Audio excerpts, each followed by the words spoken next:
À partir du moment où tu maîtrises les bases de l'humour, eh bien pour sortir du lot, la technique elle est très simple. Elle est tellement simple qu'elle est pas si facile que ça à mettre en place. Je te la donne tout de suite, c'est cadeau. Pour sortir du lot, il suffit d'être toi-même. Ah oui, je te l'avais dit, hein, c'est simple. Mais à partir du moment où tu as appris à écrire, tu as appris à jouer et que tu es monté sur scène, bah tu as déjà fait le plus dur, il te reste plus qu'à être toi-même pour pouvoir sortir du lot. C'est ce qu'on va voir aujourd'hui ensemble. Bienvenue sur Humo Maker, c'est parti.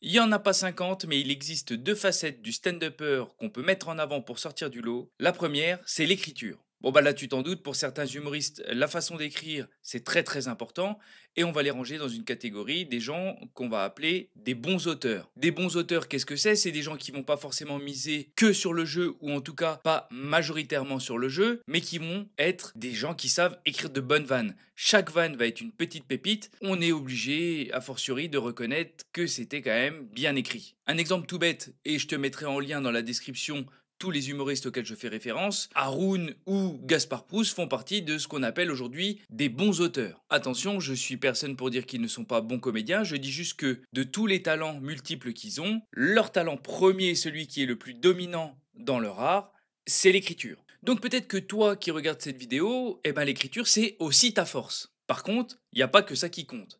Il y a des comédiens humoristes qui, à l'inverse, eux, vont miser sur un talent qui est de l'ordre du jeu ou du personnage. Une fois de plus, loin de moi l'idée de dire que ce qu'ils proposent est mal écrit, c'est juste que on voit tout de suite que là où ils sont excellents, c'est en termes de jeu, en termes de proposition d'un personnage ou en termes d'incarnation d'un personnage devant leur public. Donc pareil, pour te donner des exemples parlants que tu pourras les regarder de toi-même, si on parle d'Alex Lutz, c'est un comédien incroyable et on voit tout de suite que sa force, en tout cas sa force principale, c'est d'être talentueux en termes de jeu. Alex Lutz, il peut presque vous proposer n'importe quel personnage, il sera crédible parce que derrière il y a un talent de jeu qui est incroyable. Toujours dans cette phase de jeu et de personnage, un autre exemple très parlant, Jamel Debbouze, dont la notoriété n'est plus à faire, sa qualité principale, c'est clairement sa façon d'être au naturel sur scène. Bien évidemment, les vannes sont super bien écrites, mais on voit tout de suite que Jamel, là où il excelle, c'est dans sa façon d'être. Je vous disais en introduction de cette vidéo que pour sortir du lot, il vous suffit d'être vous-même. Pourquoi est-ce que pour moi c'est la clé de la réussite? Je vous l'explique tout de suite.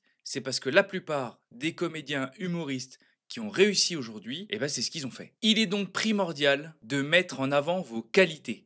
Si je reviens 30 secondes sur Jamel, eh ben il a très vite compris quelles étaient ses qualités. D'ailleurs, je tiens à faire un petit aparté sur des gens comme lui ou comme aujourd'hui Paul Mirabel de manière plus récente. Ce sont des comédiens à qui on a commencé par dire que ce qu'ils faisaient, c'était pas bon.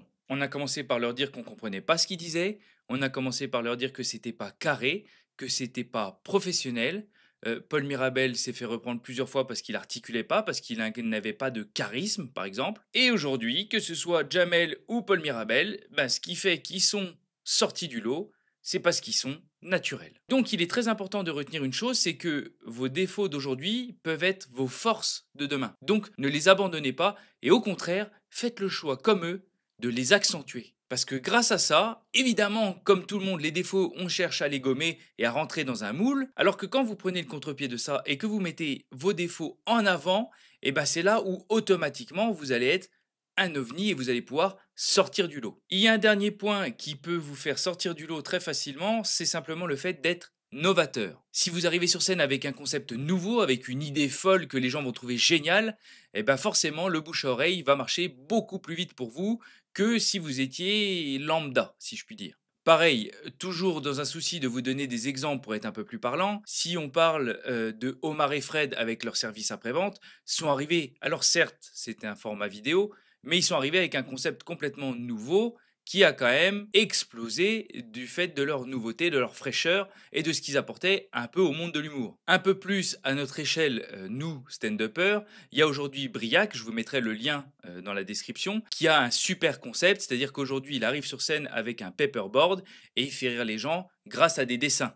Venir avec un concept novateur, forcément, ça va susciter quelque chose auprès du public. C'est comme si vous étiez entrepreneur et que vous vous lanciez dans un nouveau projet. Alors oui, ce projet qui est votre nouveau concept, il peut soit marcher, et alors là c'est génial, soit complètement se rétamer. Mais les concepts novateurs, ça marche super bien auprès du public. Pourquoi? Parce que le public adore être juge de nouvelles choses et pouvoir dire ok, ça me plaît, ça me plaît moins, et pouvoir le relayer auprès de leurs amis et faire marcher ensuite le bouche à oreille qui fait que potentiellement plus tard dans votre salle, vous aurez du monde qui va pousser la porte. Alors, petite précision, ce n'est pas parce que tu n'as pas quelque chose de nouveau, que tu n'as pas un concept innovant ou un truc qui va casser la baraque, que tu peux pas devenir stand-upper ou humoriste. Fort heureusement pour vous, fort heureusement pour moi, c'est pas une obligation. Si jamais ça arrive, tant mieux pour vous, mais ça vous empêchera pas de faire votre métier quand même. Donc pour sortir du lot, ce que je vous conseille, c'est tout d'abord, bien évidemment, de vous former pour avoir les bases, que ce soit en termes d'écriture, en termes de jeu, en termes de mise en scène. D'ailleurs, sachez que je vous mets des liens juste ici. Grâce à Humour Maker, vous avez toutes les vidéos qu'il existe pour progresser et pour pouvoir vous lancer dans ce formidable monde qu'est celui de l'humour. Sachez d'ailleurs que depuis peu, nous avons créé du coaching individuel qui fait qu'on peut rentrer en partenariat, vous et moi, pour travailler sur vos sketchs, sur votre spectacle, sur votre mise en scène, sur votre écriture, que sais-je, sur vos besoins, que ce soit en visio ou en présentiel.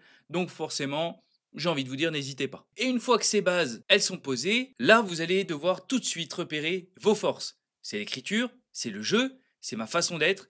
Et je vous conseille d'accentuer, mais alors à mort, vos qualités. N'hésitez pas. Si vous êtes un super auteur, mettez le paquet sur vos textes. Si vous êtes un super comédien, allez-y, créez des personnages, faites-vous plaisir, apportez quelque chose de nouveau dans les jeux qu'on voit souvent à la télé ou sur Internet. Et si jamais vous avez une façon d'être naturelle qui est complètement en décalage avec le monde, comme par exemple Paul Mirabel dont je vous parlais tout à l'heure, ou Jamel un peu avant lui, allez-y, foncez. C'est un super moyen de sortir du lot. Juste avant qu'on se quitte, il y a un point que je voudrais éclairer avec vous, c'est ce qui concerne les gens qui ont une tendance naturelle à faire rire dans la vie de tous les jours. Je parle pas sur scène, je parle dans la vie courante. Eh bien, si vous avez tendance à faire rire les gens dans la rue, vos amis, pendant un repas de famille, attention, ne prenez pas ça pour argent comptant car ce n'est absolument pas la même chose que de faire rire un public sur scène. Par contre, si vous avez une tendance naturelle à faire rire les gens, exploitez-la. Ça veut dire que pour moi, il y a quelque chose. Et si jamais vous avez cette particularité-là, c'est que vous, votre force, avant même d'avoir travaillé, c'est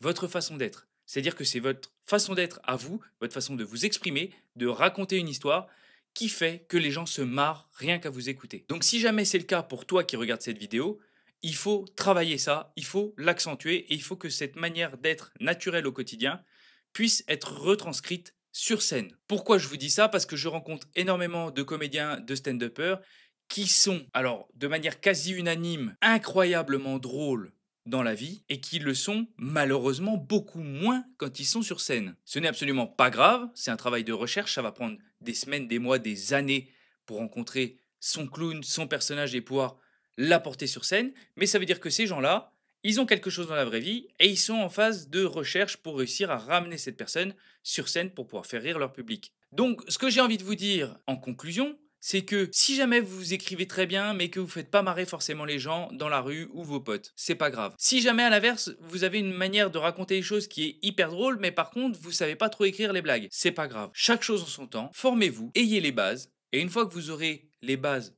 de chacun des thèmes, que ce soit l'écriture ou le jeu, vous pourrez ensuite décider volontairement d'accentuer vos qualités. Il y a une chose avec laquelle vous n'allez peut-être pas être d'accord, mais je pense que la plupart des gens qui aujourd'hui réussissent dans ce métier, c'est des gens qui sont comme ça, de manière naturelle, ou qui en tout cas ont mis en avant leurs qualités. Vous ne pourrez pas fabriquer à 100% un personnage artificiel avec des blagues artificielles. Je pense que ça ne marchera pas au point de vue du public.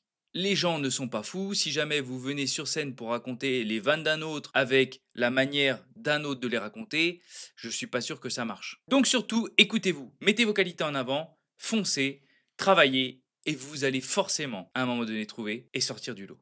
N'hésitez pas à nous mettre en commentaire quelles sont vos qualités à vous. Est-ce que c'est plutôt l'écriture? Est-ce que c'est plutôt le jeu? Posez-nous des questions. N'hésitez pas à nous demander de traiter certains sujets pour les prochaines vidéos. Je serai ravi de discuter avec vous et de pouvoir évaluer ça avec vous. En tout cas, sachez que j'ai fait cette vidéo avec grand plaisir. Je m'appelle Jérôme Favier, je suis comédien humoriste depuis plusieurs années maintenant. J'ai créé Humour Maker pour vous aider à progresser et à vous lancer dans l'humour et dans le stand-up. Sachez que c'est quand même la seule vidéo sur YouTube 100% gratuite qui vous permet ça. Donc si jamais vous avez aimé, vous n'hésitez pas à vous abonner ou ne serait-ce qu'à mettre un petit pouce bleu, ça nous fait toujours plaisir. Et voilà, ça met notre travail en avant. Je vous dis un grand merci. Merci pour le temps que vous avez passé sur cette vidéo. Merci pour le temps que vous passerez sur les prochaines vidéos. Et je vous dis à très bientôt. Salut les amis.